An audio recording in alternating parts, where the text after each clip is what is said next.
ভাই লোক সবাই কেমন আছেন? আশা করি সবাই ভালো আছেন। 29 সেপ্টেম্বর অর্থাৎ 29 September major puzzle drop game কিভাবে কমপ্লিট করবেন আজকের ভিডিওতে সম্পূর্ণ প্রসেস দেখিয়ে দিব। ভিডিও শুরু করার আগে ছোট্ট একটা রিকোয়েস্ট, যারা এখনো চ্যানেলটি সাবস্ক্রাইব করেনি তারা নিচে সাবস্ক্রাইব বাটনে ক্লিক করে চ্যানেলটি সাবস্ক্রাইব করে রাখবেন। উপরে দেখতে পাচ্ছেন 4টা ফাঁকা ঘর আছে, 4টা অ্যাক্টিভ কার্ড দিয়ে কিন্তু কমপ্লিট করতে হবে, ঠিক আছে? আমরা ফার্স্ট ফাঁকা ঘরটা কমপ্লিট করার জন্য এখান থেকে আমরা 4 নাম্বার কার্ডটা নিয়ে নেব।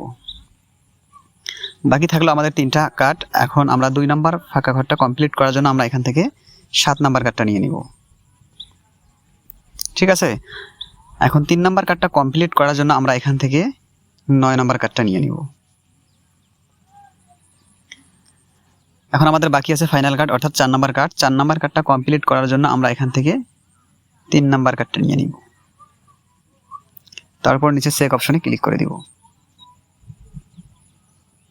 এখানে দেখতে পাচ্ছেন 5000 স্টার কিন্তু চলে আসছে, ঠিক আছে? অ্যাক্টিভ বোনাসের উপর ক্লিক করে আমরা 5000 স্টার নিয়ে নিব। সো ভিডিওটা ভালো লাগলে লাইক করবেন, চ্যানেলে নতুন হয়ে থাকলে সাবস্ক্রাইব করে বেল বাটনটি অল করে দেবেন। ধন্যবাদ।